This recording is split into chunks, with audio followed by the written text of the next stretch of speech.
Hi, good morning, and welcome to the O'Rourke Report. Thank you so much for joining me today. And let me jump right in. I want to go into a little more detail on the Summer House reunion. I think I mentioned it briefly in the last episode.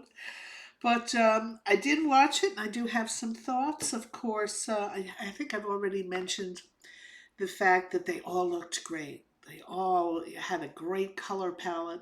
I think all the producers on these shows kind of in the last few years have given their casts instructions on a color they're supposed to wear or a look they're supposed to have. And in very many cases, when the final product is shown, they're pretty disastrous, I think. There's some really bad outfits. And so while this theme doesn't work most of the time, with the producers telling them uh, the theme that they're supposed to wear. In this case, it did with Summer House. They had the classic, soft linens and beiges and creams, and they all looked great. I think I mentioned that I think Jesse Solomon was the best dressed of the men, and um, Lindsay was the best dressed of the women. And of course, the show kind of goes back and forth with Lindsay and Carl. Lindsay doing her usual, not my fault, didn't have anything to do with it. That's how untrue. I would never do anything like that. The editors then providing the proof with clips from previous shows, her doing exactly what she says she doesn't do, and with absolutely no reaction from Lindsay. She's not going to give anybody a dime. She gets caught lying in the camera. There's no embarrassment. There's nothing. There's just, that's my story and I'm sticking to it. Very predictable Lindsay reaction. The other big story was, and speaking of that, let me just go backtrack a little bit. Paige, who I will go into depth with shortly, nails Lindsay on something that she had done last year that Paige had some receipts on. Apparently, Paige was involved in a photo shoot that was conducted by a company or a group of people that were friendly with Lindsay. And Lindsay and Paige accuses Lindsay of trying to sabotage the photo shoot through her friends. I believe Paige on this. Of course, Lindsay, oh my gosh, butter wouldn't have melted. What? What? I've never heard of such a thing. Clear, and it's classic Lindsay to do something like that. So that's what I mean with Lindsay. She's like Teresa Giudice. She's incapable of self-reflection, and if she does do a self-reflective moment, it somehow is serving to her. It sometimes furthers her narrative that she's a wonderful person. Not saying she's a horrible person, but she's not someone. Both Lindsay and Teresa are not people that look at their behavior and adjust their behavior so maybe they wouldn't hurt people or do underhanded things. They're both underhanded people, and they do underhanded things. And then when they're caught doing it, they absolutely blame everybody but themselves. So enough for me going on and on about Lindsay. The other big story was, of course, the running of the stag. We kind of, you could almost have taken this to the bank. As much as West was built up over the season, you knew that meant they were gonna tear him down. Similar to whenever there's a cast favorite, I'm thinking back to one of the originals. There was LVP. The other cast members are furious that it's not them, and they then do everything that they can to tear the popular cast member down. And in this case, the teardown was the fact that West and Sierra's relationship never blossomed, despite all efforts from what I saw on television, from West's efforts to further the relationship, and indeed they say on the reunion that the relationship broke up in December. West attributes it to, without any any details. He attributes it to show-related matters, and so this gives Paige her moment to get up on stage and just rip West a new one. And Paige operates with impunity. She kind of knows she's the number one gal. She's corralled Lindsay in this year. She's she's hobbled Lindsay. Lindsay can't buck her anymore, and she just feels that she's got uh, the fate of every woman in her hand. And she rips into West, and West, God love him, I think was coached by Kyle and Carl on when to open his mouth and not open his mouth. West sits and listens to everything she has to say. There's no fighting. I don't know if Paige was looking to pick a fight, but it was just like the same thing she did with Amanda. Like Amanda was completely wronged, and Kyle was stunting her and not letting her grow, and blah, blah, blah, blah, and all this other crap. Well, she was back up on her high horse, and same thing going after West. So it was predictable. We could have seen it coming down 6th Avenue banging a drum, but that's what she did. Now, the thing that I think the cast, I don't know if they ever figure this out, but the editors are 100%. I'm looking at my phone here. The editors are 100% in charge of that narrative. The editors have analyzed each and every one of theirs, the person on the cast, and the producers probably have degrees in psychology or something. But these producers, with these hours and hours and hours of interviews that they do with them, the confessionals that they do with them, they know who these folks are. They know how to activate these people. Taking a phrase from Lindsay Hubbard. And I don't know if the cast really understand that how in charge the editors are. And I just think Paige needs to pot this down. Paige needs to take a step back. And I just read something this morning on Instagram how Paige is complaining how West and Jesse got really special treatment when they came out on as cast members. That everybody loved them, and that she and Hannah were not afforded the same luxury. Well, she and Hannah were very different people than West and Jesse, which are two guys not really playing to the camera, just having a lot of fun over the summer. That's the way I read it. That's how the editors presented it to us.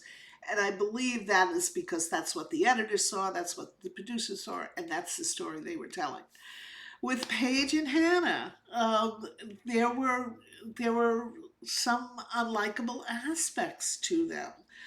Hannah more than Paige, and they did stuff that is going to annoy the normal viewer. They never got out of the bedroom and never lent a hand in cleaning up. To me, that is that's a crappy roommate. Someone who makes dirt and doesn't clean it up, doesn't think they have to do anything to participate in keeping the house up and running. Small little thing I'm going to say about Summer House Martha's Vineyard. That cast, God love them, they kept that kitchen spotless. They all had their duties. That those dishes were done every single night. Things were clean. And we didn't see that in Summer House when Paige and Hannah showed up because they didn't participate. And in fact, they were called on it several times, and it didn't make them modify their behavior. They were not going to modify their behavior. So anyway, Paige, if that's the story you were handing to the editors and the producers, that's what they showed. And that's why you were not as likable initially. And then West and Jesse. And Hannah, the reason she's not as bad, I know Paige is out there blaming Kyle Cook. Kyle may have had something to do with it. But Hannah on her last season was super unlikable. And the guy she ended up marrying, they were, I forget the thing that they did, but I think it was sexual. I think they were doing a lot of really off-putting PDA in front of everybody and just laughing hysterically because they knew it made other people uncomfortable. Well, yeah, and you made the audience not like it either. So Paige has got to dial back, got to look at a much larger picture than she currently does. She sees a feminist angle and she takes that angle despite facts to the contrary, and it's still compelling television. So as much as I'm dumping on Paige a little bit this morning, um, she provides great TV. God love her.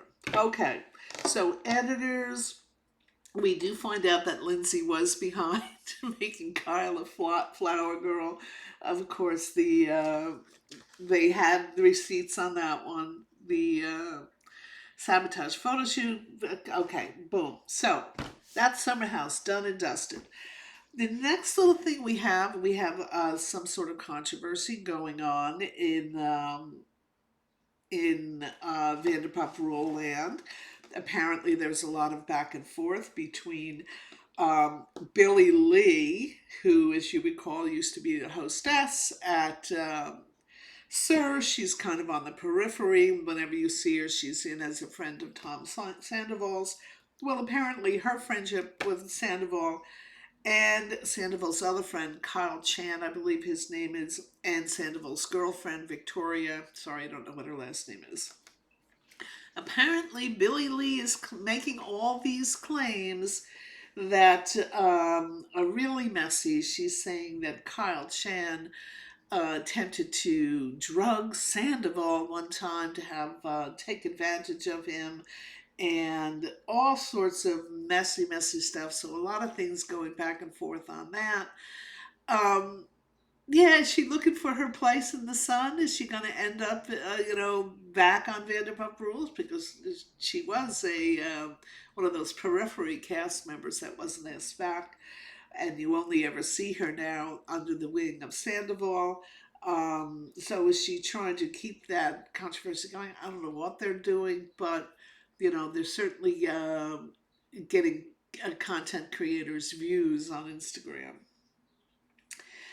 Other subject is, wow, Kenya Moore. I believe 100% she did what others, I witnessed that she did, which is apparently there's a new cast member whose name I don't know, I will know eventually, that Kenya Moore, for some reason, had photographic evidence of this new cast member uh, giving some guy a blowjob. I hope you can say that on YouTube, a BJ, and she posted it in some event that she was hosting. I think it actually was for Kenya Moore Hair Care, and she posted it up on the wall for everybody to see. Kenya was going to make sure she went right after who this new cast member is, and she wanted to make sure she humiliated her. That's how Kenya Moore works. She goes for humiliation. And again, she's another one looks at the camera, never her fault. She didn't do it. She's not the aggressor. And boy, she's very aggressive. She's aggressive. She's ruinous is the word. And of course, she's put out, and now she's being accused of revenge porn. She puts out a statement, very carefully worded statement, that she would never expose private photos. She uses the word private, thereby she's going to claim that this was in the public domain, and that's why she posted the pictures. Still a little sleazo. Okay, so Lindsay. Oh, interesting. I thought this was very interesting. I have gone on about Mr. Jeff Bezos' fiance, Lauren Sanchez, a couple of times. And after the Met Gala, which if you recall, she had a beautiful Oscar de la Renta gown on. They tried their best to pot down her massive implants, but she still kind of looked a little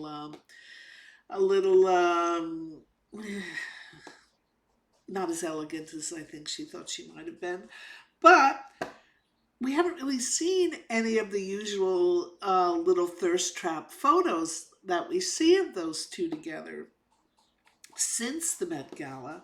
But now, just last week, we see a picture. It was in the New York Post how she attended something without Jeff Bezos, and the article kind of made it sound like that. It was very unusual that they weren't together. Today, the Page Six has a thing, and New York Post has a thing on Lauren Sanchez and her dating history. And apparently, she not only was married to some agent, I believe, for a fairly long time, like 13 years, but she dated a wrath of, basketball players and football players and all these other players before she hooked Jeff Bezos. So I'm asking, why is the New York Post doing that? It's very interesting. Very interesting. Okay, I have one final thing for my unpopular opinion. And my opinion on Paige from Summer House may have been unpopular. So let's just put that out there. Just put it in the comments. I want to hear what you have to say about it. Again, was this the New York Post? Yeah, this was the New York Post commenting on the fact that despite the release of this Cowboy Carter album, which was Beyonce latest, and it's very, very popular. It was getting a lot of buzz. Then all of a sudden, the Diddy thing happened in late March, and you kind of Beyonce and Jay-Z kind of dropped out of the old gossip pages. The old no thirst traps are being put up. No comment on that relentless PR machine. I'm sure both of them have. Because the truth is, Jay-Z and Diddy were like this for years. So the New York Post is asking the question, gee, why are they so quiet? Does it have anything to do with them wait for the other shoe to drop in the Mr. Sean Diddy Combs what soon would be an indictment? I guess. I don't know. I've not heard anything more about the grand jury being impaneled, which I did, was it last week? So anyway, that's my, it's not exactly an opinion, but I was kind of thinking the same thing. Gee, how come we're not hearing from Beyonce on anything? And it's funny, the next day after the New York Post put up the story about her and Jay-Z kind of dropping out of sight a little bit, she posted a picture, her in cowboy gear, looking, stunningly gorgeous, like the woman she is. And God, I just hope she doesn't get, not her, it's her husband. I hope she doesn't,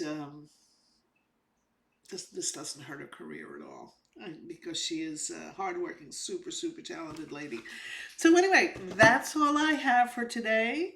Thank you so much for tuning in as always. And what do I have? This little thing popping up over here. Dismiss, please. As always, if you like what you saw, please hit the like button. Please hit the subscribe button. I don't know what corner it's in. Is it in this corner? Is it in this corner? Please look for it. Please hit it. As I've said before, the YouTubians in charge of everything love to see that information, and it helps me. In fact, I got a bunch of new subscribers last week, so thank you so much, everybody. I hope people are really liking what I'm doing, because God knows I'm having a ton of fun doing it. So thank you again. Hit the like, hit the subscribe, and I will see you soon.